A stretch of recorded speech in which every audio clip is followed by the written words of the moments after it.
problems in just settling down and settling in again, because in fairness they have had a tremendous amount of good fortune, Liverpool, in being able to name the same side week in and week out, and this is a great advantage, and really Liverpool don't need those sort of advantages, but they've had that the good fortune to be able to name the teams the same team week in and week out, and hopefully that will unsettle them just a little bit today. If it does, we might just catch them on a good day. So it's Liverpool who get the game underway.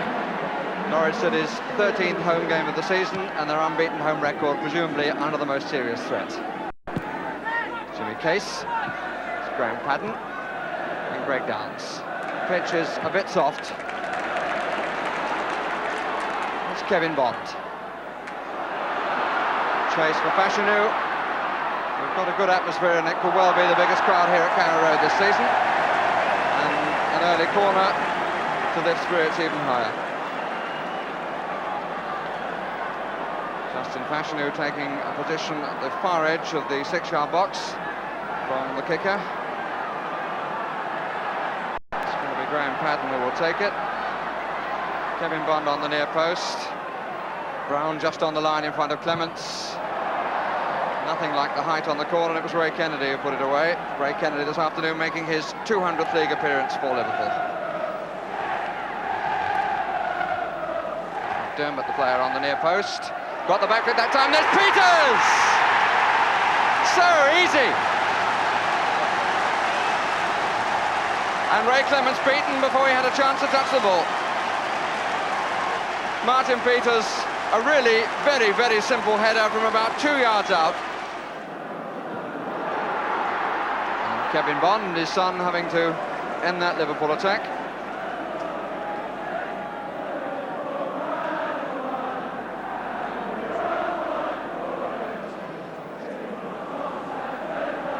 Kevin Keelan, 680th appearance.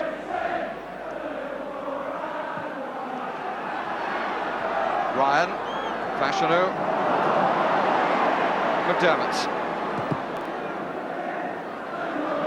Fairclough wide to the right, that's nice into Sammy Lee, who returns the compliment well. Chance here for Fairclough, and it's in!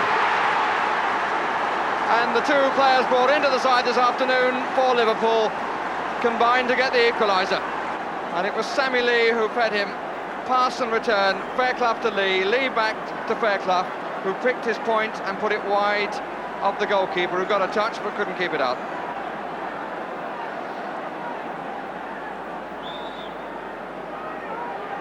The referee saying get on with the game, although Greg Downs is injured, still in the area.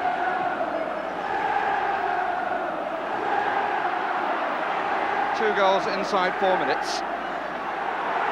And Reeves not too far away from a possibility of a third. Greg Downs, the knock is on the ankle, but it's wearing off, it would seem.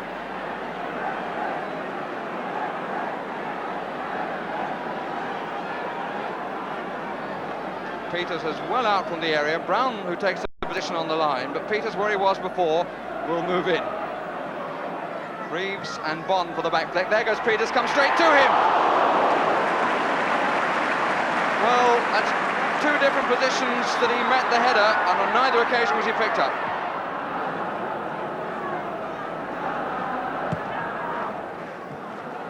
Sam Lee again. Here's Dalglish, Keelan committed. Downs covering the middle. Here's Case. Oh! And Ray Kennedy only needed the mildest of touches to turn it in, but he couldn't find it.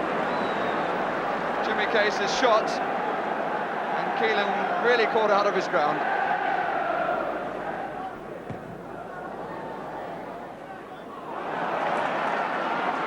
Mendham really catching Ray Kennedy.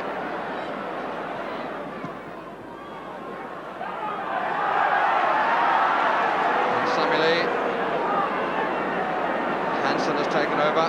Oh, he saw the gap too, beautifully. Saw a lovely dummy. And Fairclough puts it in! Marvellous goal from David Fairclough. Second goal of the match, his second league goal of the season.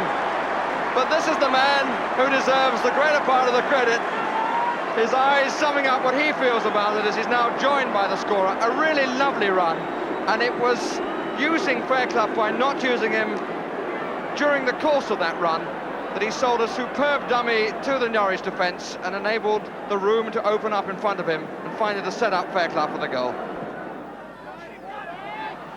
Okay, looking long for a player running behind the defender, and they've got a corner out of it.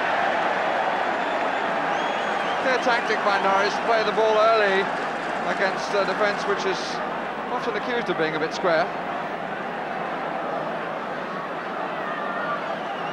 We're looking at it from behind John Ryan. Brown again on the line. Peters again coming from the back, and it was Bond, and turned off the line by Lee. Bond's flick, and Sammy Lee who got it off the line.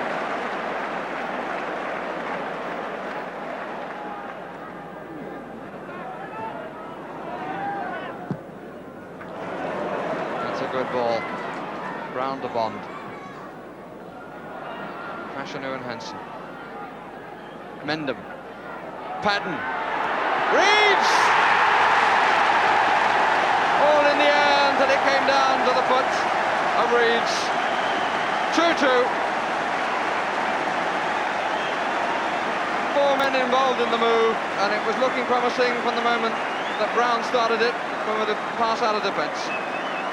Final header on, falling to Reeves' foot, who was able to arc it away from Ray Clements.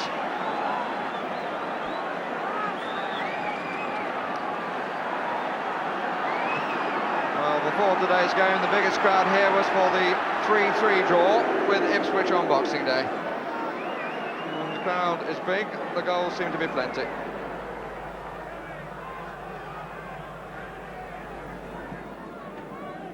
Lee again on the run.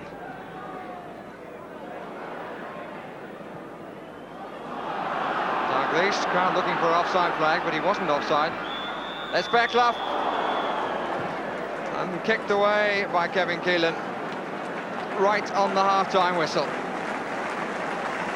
And a breathless, very, very entertaining first half, which the crowd have obviously enjoyed. Ends with a scoreline of 2-2. 2 goals inside the first 4 minutes. 2 goals for David Fairclough. One of them from a lovely run by Alan Hansen, and the equaliser from Kevin Reeves from a good move in the air on the right side by Norwich. In the second half, Norwich City will defend the end where they've built this fine new stand here at Carrow Road. The cost of £1.25 million, contains 20 executive boxes, and when it's completed will hold 30,000 people, seated and standing, and will include a squash court, a sauna, and the first licensed pub on an English League ground.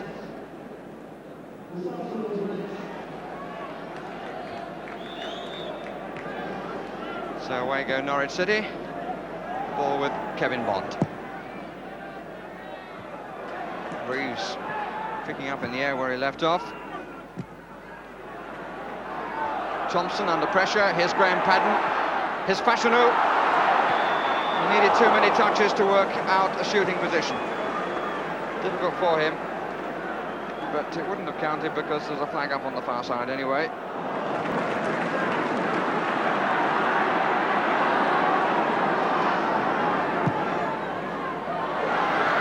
Ray Kennedy to Kenny Dalglish, and the referee says no.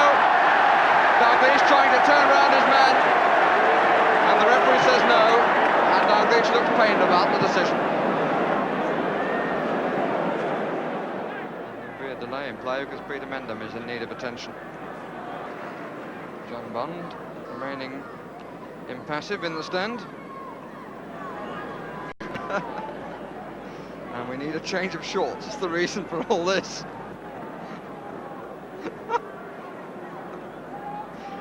Alan Taylor doing a powerful job there.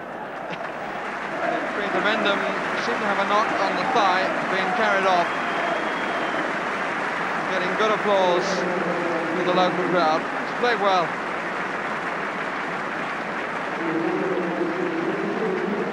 And here's the substitute, Mick Maguire. He thought he might have to come on, put in place of the player he's now talking to, Martin Peters. McDermott. Neil.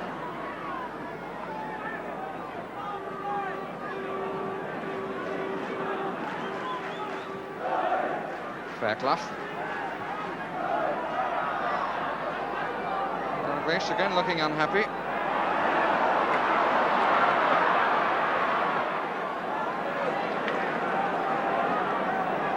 Dalglish has only scored twice in the last 9 games. Ray Kennedy. Dalglish and Jones. McDermott, Dalglish. And finally it was Case. Case, whose shot was power and flick at the same time. But what a lovely little ball McDermott played through then to Dalglish. Just trapped it and chipped it forward in one movement.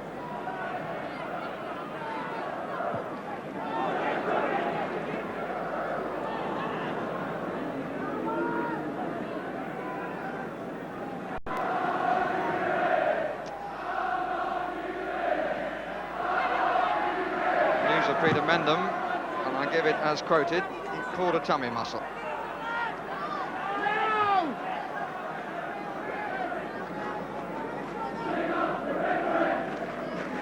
Fashanu, that's nice, used the long legs to good purpose there, shielded by Reeves.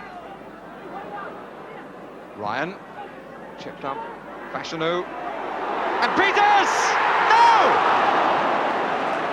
It was sprinting across the area, Peters arriving as he does so often, as the ball came across from Justin Fashanu, and just the wrong side of the post.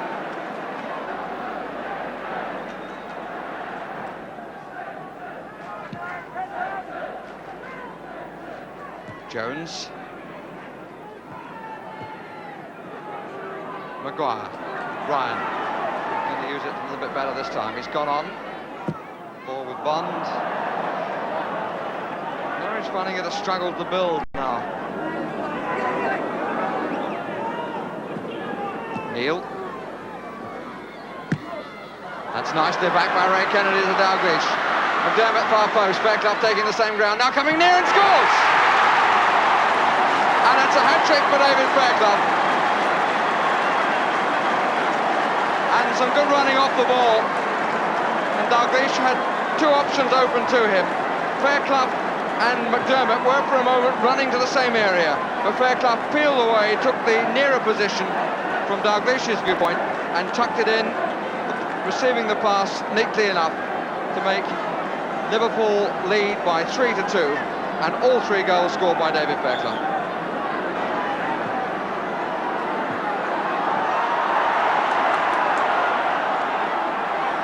Score now identical with Norwich's last fixture here, which saw Wolves knock them out of the FA Cup at 3-2. Case is far post. There he is, Peters away. Quarter of an hour of the match remaining, and there has to be a considerable change in Norwich City if they're to save it now. Here's Ryan.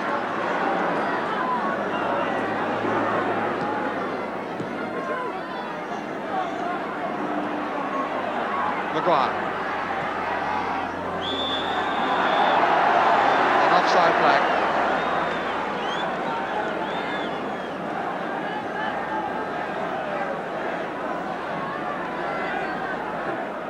The substitution because of the injury to Peter Mendham has certainly cost Norwich dear.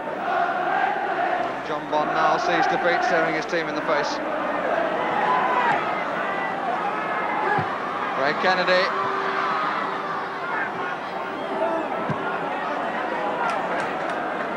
Hansen. Norwich came back to force a 3-3 draw against Ipswich. Maybe Liverpool are a different proposition. They look as though they've got the bit between the teeth now. And they have, as I said earlier, been a growing force in the second half. It's Fashanu. Bond this way, number 4.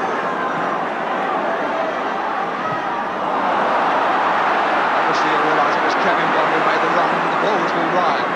And here's Sammy Lee! Good challenge by Greg Downs. Thwarting the youngster the chance of his first goal in senior football.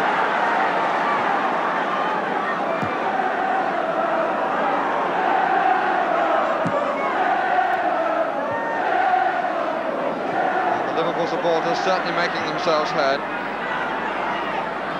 And in confident voice. Downs.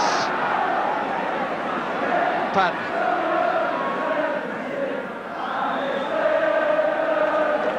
Free kick Norwich's way.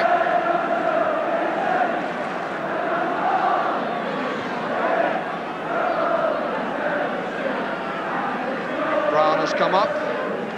Peters. The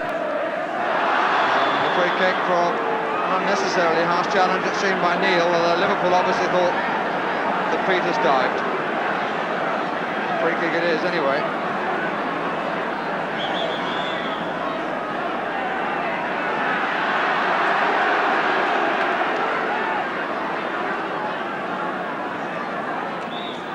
Peters to take. Fashanu. Maguire couldn't get there. All over the place it was. Downs. Peters. Fashanu. Good save. Carried the ball forward as he dived, and he was able to hold it out from Fashanu's header.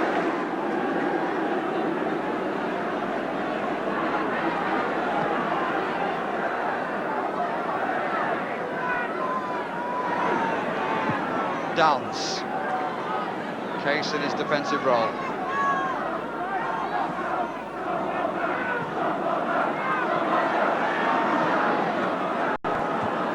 Ryan, Fashanu. Oh, what a goal! Oh, that's a magnificent goal! Didn't seem to be the room between Ray Clements' hand and the post. And John Bond still wants to make a defensive point at cover as the crowd applauds. Surely one of the best goals I've seen at Carrow Road this season. Really sweet turn by the tall man, and curling high up just away from Ray Clements' hand and just inside his far right hand post for 3-3. Well, what now? 9 minutes left. And the home crowd have hope again. Here's Dalglish. And the referee in the way of McDermott.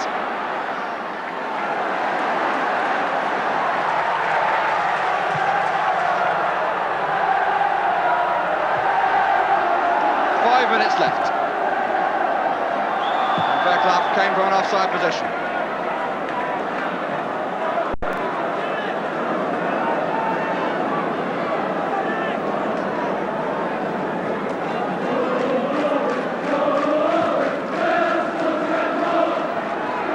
On by Fashanu Reeves. Thornton challenged by Alan Kennedy on Maguire. Amazing what a difference a goal can make, but here's Fairclough. Gillen to face him, up, and he catches it between his knees, unbelievable. Well, Fairclough has scored all three for Liverpool, and they haven't been enough to win the match for them, but he had the chance then to win it, and couldn't take it.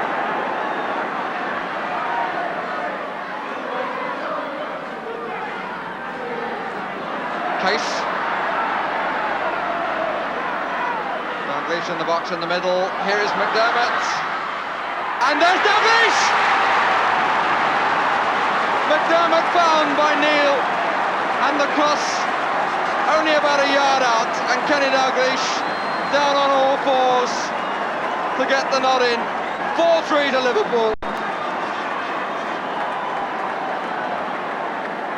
Kenny Dalglish, who's complained a bit, hoped a bit, hasn't always got what he thought he should have got. In the end, perhaps has got the winner. There are 90 seconds of the 90 minutes remaining. And John Bond saying everything for Norwich in that expression. What do you have to do to beat Liverpool, he must be thinking. Play on. Here's Dalglish. Here's Case and Kevin Bond away.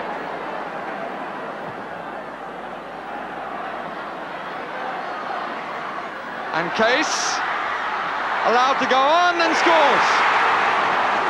Good decision by the referee, allowing him to continue. And we've come to the 89th minute, and now, for the first time in the afternoon, there is no doubt about which side is going to win.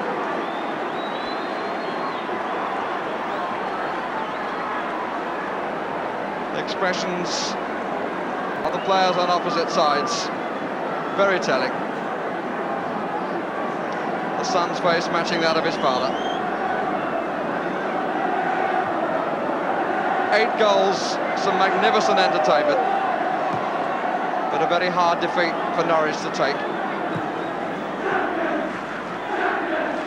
Further proof of what's becoming an old adage in football: you have never beaten Liverpool or even got a draw with them until the match is finally over. Fashanu, Reeves. Oh, what Alan Kennedy doing?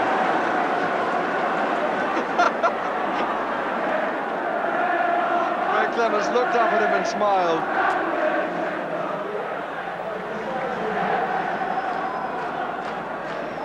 There's the hat-trick man.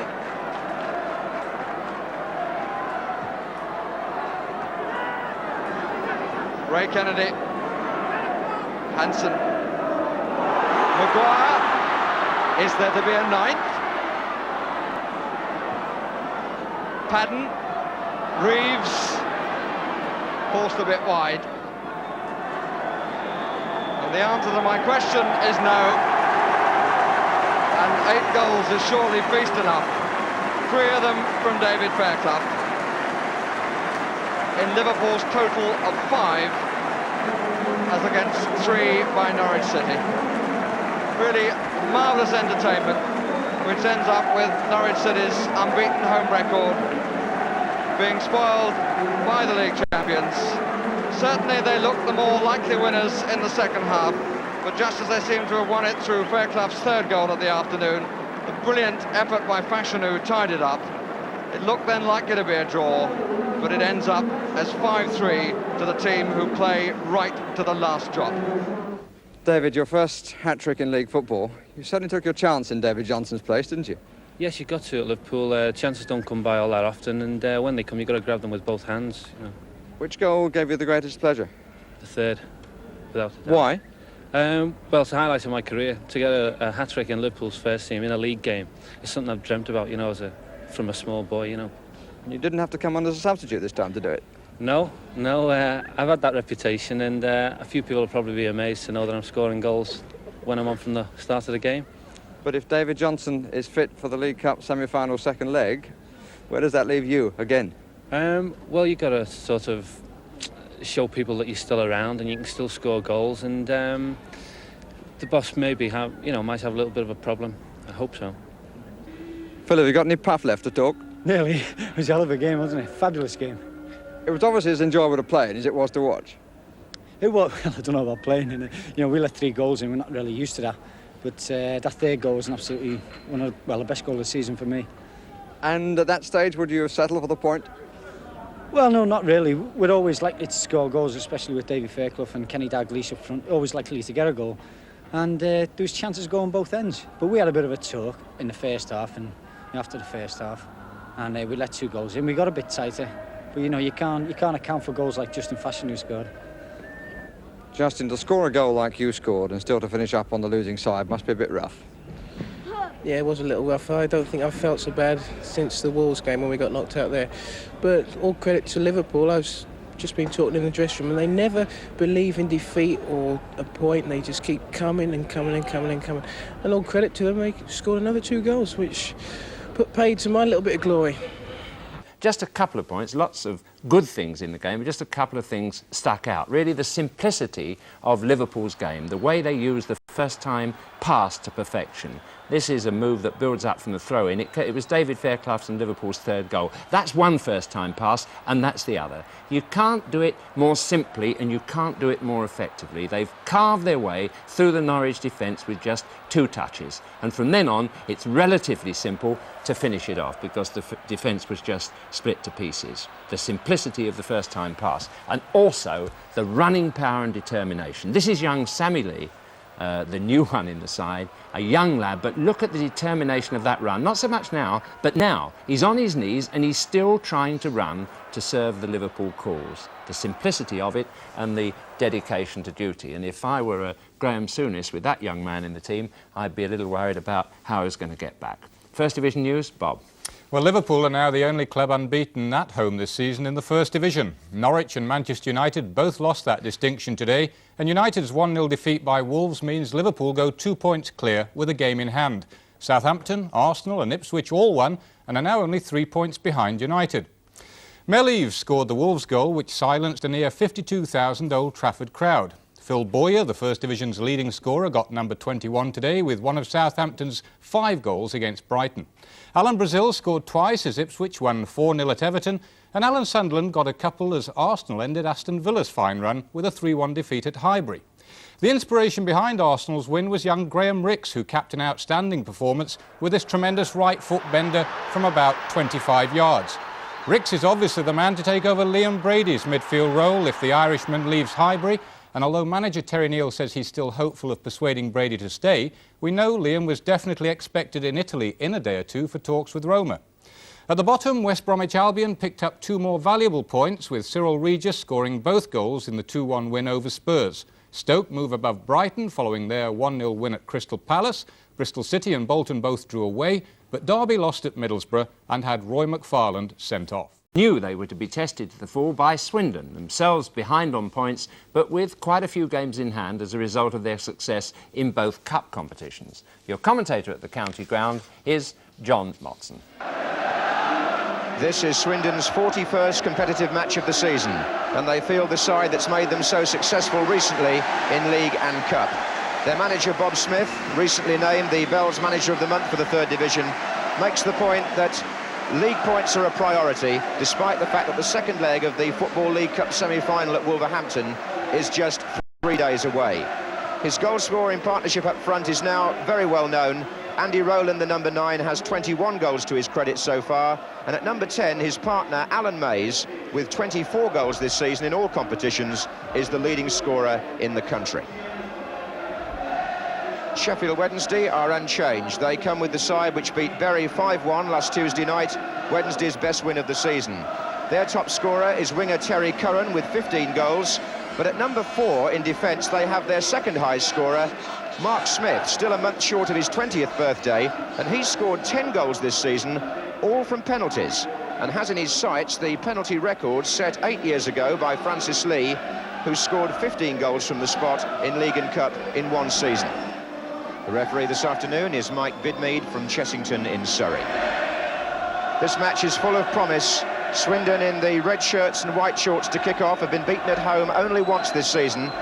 That was on Boxing Day, and Sheffield Wednesday, in their blue and white stripes, have a fine away record, only 2 defeats in the Third Division away from home. That's Miller for Swindon, looking for Rowland. Mark Smith, the defender. Jeff Johnson away. Wednesday playing with McCulloch, challenging their number 10, well forward, supported by Curran. There's Andy McCulloch. Mellor with the throw for Sheffield Wednesday. Here's Curran.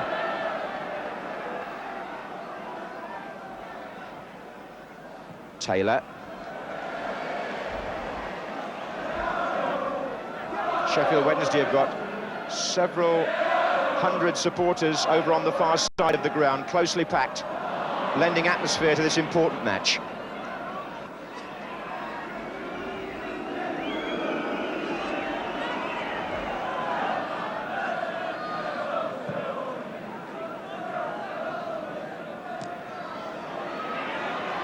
That was Curran.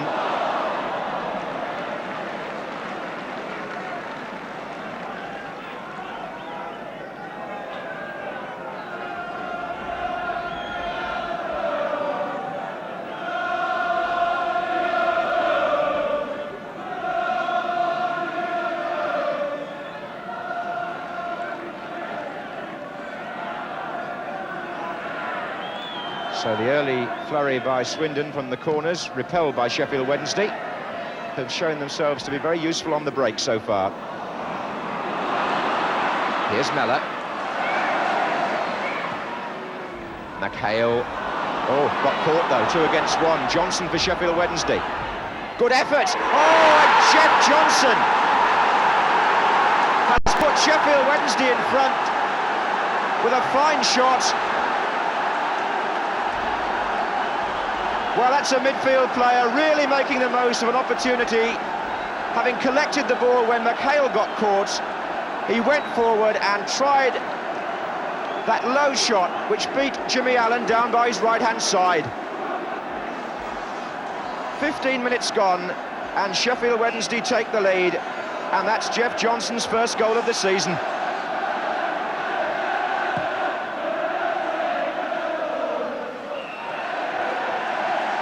Foul given against Pickering.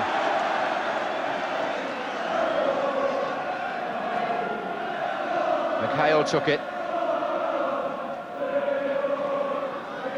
There's 5 Swindon players waiting in a line here. Tucker is still well forward. Kamara picked his way through rather nicely.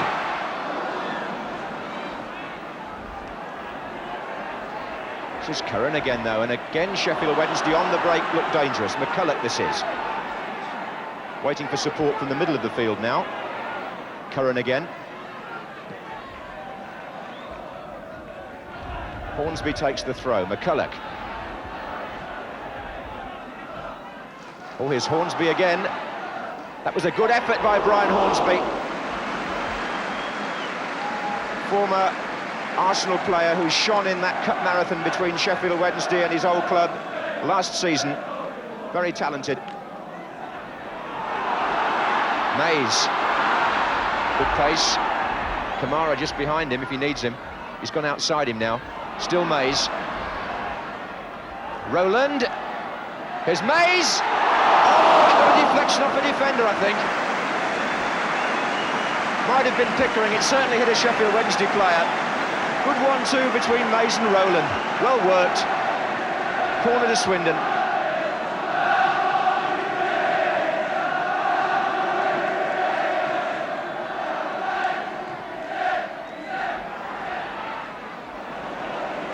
Well, they've been tangled up so many times, Tucker and Boulder. This time there's a little bit of anger on the face of Tucker as he dislodged himself from the goalkeeper's grip.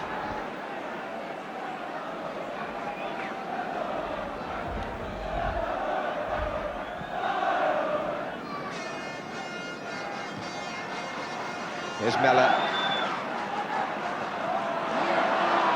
McHale. Swindon have got players to his right. This is Lewis. Giving it away to Mellor. This is Curran for Sheffield Wednesday. Past Carter. Taylor to his right in a very, very good position. This is Taylor. And the shot off target. But it typified the way Sheffield Wednesday have played in the first half. They've punished Swindon for their lax defensive play at times, and they've created openings with 2 and sometimes 3 men up front on the break.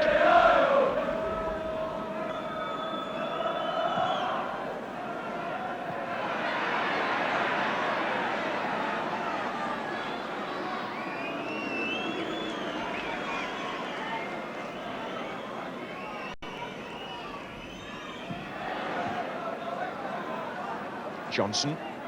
McHale. Miller back to Lewis.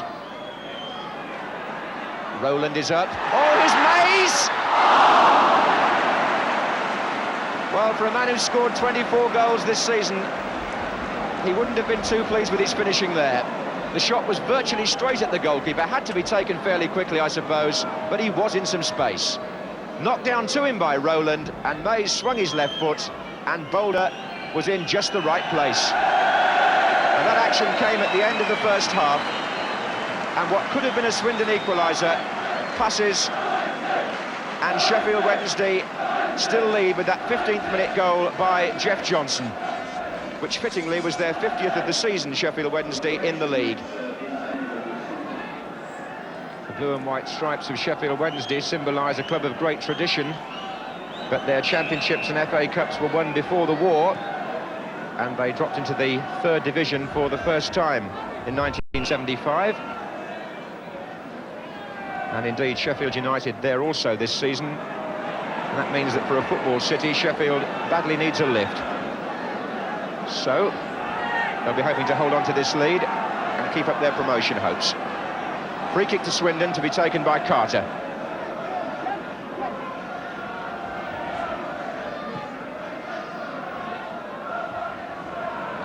Fields for handball against Mellor. It was on the referee's blind side, but the linesman's flag stayed down. Kamara. The Sheffield Wednesday fans are in fact congregated on that far side of the ground, just where the throw-in's being taken, in the background there, and there are many of them too. Lewis well forward, Pickering stretching. Stroud retrieving. Carter following up. Miller's got Mays outside him.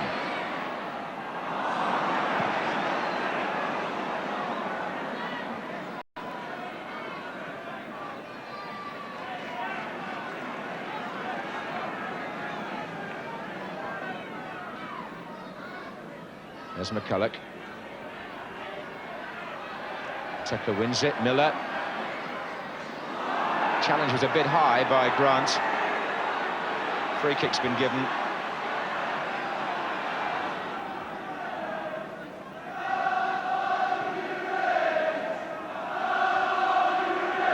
Carter's up there, McHale's in there, Williams is there, so is Mays. Kamara's coming in, it's too high for him, but was there a push? Penalty! Grant and Kamara.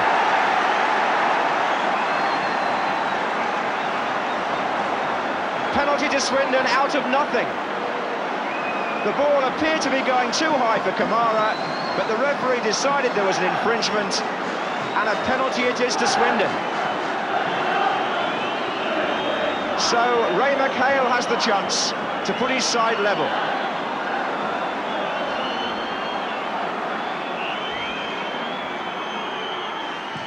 And takes it conclusively.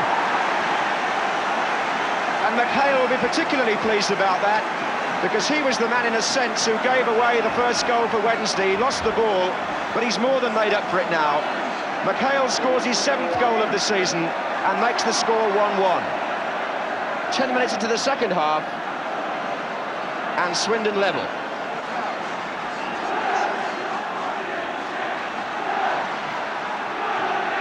Well, this now boiling up into quite a third division battle. Sheffield Wednesday played so competently for so long and then gave away a penalty when really it seemed an almost innocuous cross.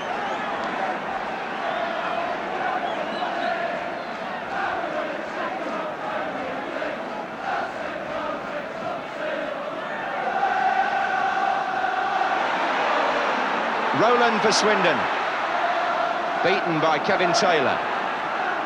McCulloch is pulling wide against Tucker. Curran in the centre, support arriving from midfield.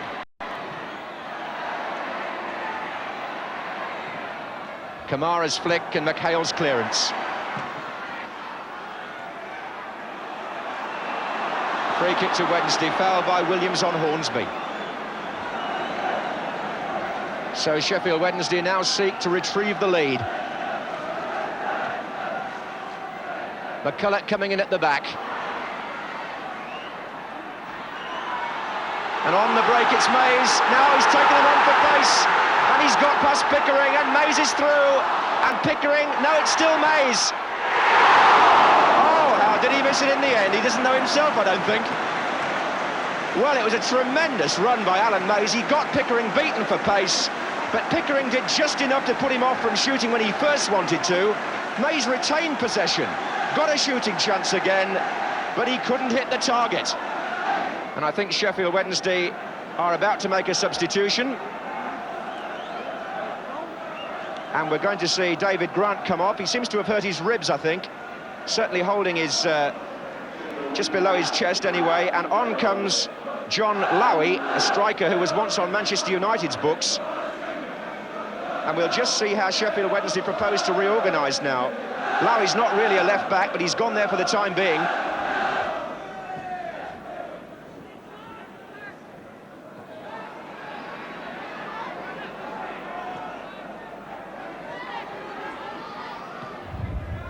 Williams,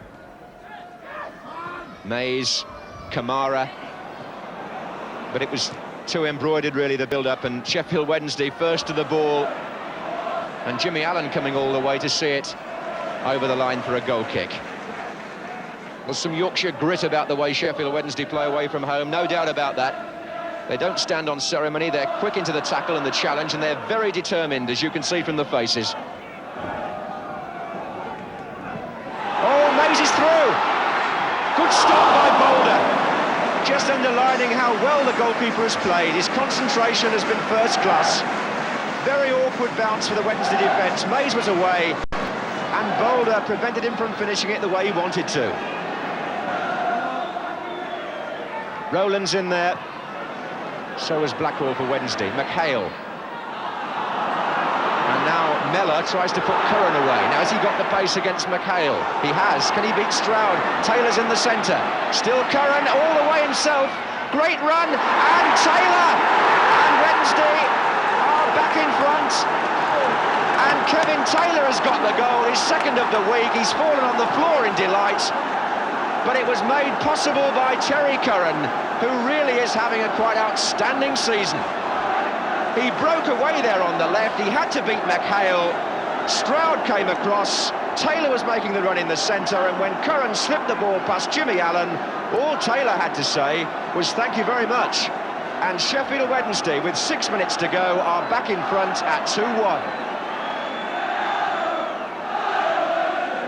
And their supporters absolutely delighted. This is Mays.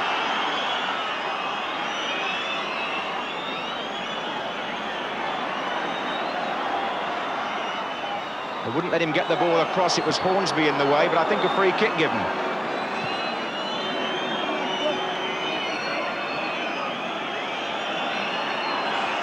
This surely is Swindon's last chance.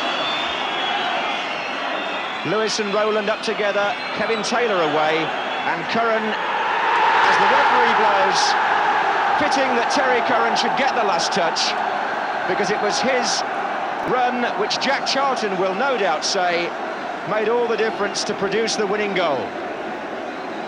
Sheffield Wednesday were twice in front. They got pegged back the first time by Ray McHale, a Sheffield lad, believe it or not, who brought the score back to 1-1 for Swindon from the penalty. But then, playing on the break, Sheffield Wednesday got the important goal 6 minutes from time and improved their very impressive away record as well as their promotion chances. For Swindon, a disappointment at home just 3 days before their League Cup semi-final second leg. And perhaps that semi-final was on their minds today because they didn't seem to have their recent sparkle. But that in no way detracts from Sheffield Wednesday's fine and very valuable win. They defended stubbornly and broke venomously, which John Motson suggested to Jack Charlton was reminiscent of the Middlesbrough team that Jack built. Well, it is a little bit, but you see, if you've got someone like Terry Curran, I mean, who had a disaster second half, and then suddenly you give him a ball in his own half and he gallops off like a Red Indian and runs a 3/4 length of field and sticks it in the back of the net, you know, that's the way to play. But, I mean, we don't do it deliberately. I want midfield people to get up and play. That's why I played young Ticker Taylor in the position I did, to get up and support Andy. And in fact, Ticker Taylor knocked the second goal in, and he could have scored a third one just a second later. Jack, you won the Manager of the Year almost as soon as you got started in management at Middlesbrough, and I remember you saying that it was going to be hard to follow that, and having finished 14th in the third division the last couple of seasons, people probably think you've been out the limelight a bit. How ambitious are you still? I'm very ambitious, you know. This is the biggest job in the country I've got. I mean, Sheffield Wednesday are the biggest club outside Wembley, really, and the potential is tremendous, and if I can make it work, we'll be the best in the business again, but I've got to make it work. Well, let's hope that he does. And it was really a fascinating game today. Bob was watching it closely, and he was most impressed by Bob Boulder, the Sheffield Wednesday goalkeeper, only a young keeper, but it was really he, the turning point of that game, that saved them, and from that they went on to build their victory. Also the young centre-half, Mark Smith, a promising youngster too. So Jack's beginning to sort of pull it round in that area. But from the Swindon point of view, I'm very impressed with Alan Mays, although unluckily today it wasn't going to be the day on which he scored. But I reckon they're still going to give some clubs the trouble in that third division. Rest of the news, Bob. Well, it's been a good day all round for Sheffield, with United also winning 1-0 at home to Mansfield. Grimsby, who lost at Colchester last night, still lead on goal difference, but the pressure is on the top two because the 4 clubs immediately below them all won today. In the fourth division, Walsall dropped a home point to Darlington, but still keep their lead over Huddersfield, who also drew 1-1 at Port Vale. In fact, Portsmouth were the only winners in the top 6, with Joe Laidlaw scoring twice in their 3-0 defeat of Rochdale. Well, there was some outstanding goal scoring in Division 2 as well, with Stan Cummins leading the way by getting 4 of Sunderland's 5 goals against Burnley. Keith Birching got a hat-trick in the space of 11 minutes as Birmingham beat Orient 3-1, and Vic Hallam scored twice in 5 minutes to give Oldham a 2-1 victory over Luton, who had defender Kirk Stevens sent off. An own goal by Queen's Park Rangers defender Bob Hazel gave West Ham victory over their promotion rivals, and a second-half effort by Mel Sutton was enough to give Wrexham 2 points against Newcastle. And Chelsea bounced back from last Saturday's home defeat by Shrewsbury to win 3-2 at Watford. Ian Bolton missed an injury-time penalty for the home side. That all leaves the top of the table looking like this. Leicester are now a point clear after drawing at Fulham. Chelsea goes second above Newcastle on goal difference, with Luton a further point away. Well, pools and the dividend forecast is good, with 10 scored draws. Claimed by Telegram for 24 points, and the numbers you need are 5, 29, 39, 40, 43, 44, 47, 48, 49 and 52. Jim. Now the result of the January Goal of the Month competition. The panel voted Goal B by John Robertson into third place, Alan Ball's cheeky goal against Manchester City into second, but the January Goal of the Month, after a lot of discussion, I can tell you, is Osvaldo Ardias' extra-time winner against Manchester United. 3 minutes to go. No score in the match so far. Number 7, Ardias. It's there! The winning postcard with the letters CEB came from Frank Gaskell of Bolton, Lancashire.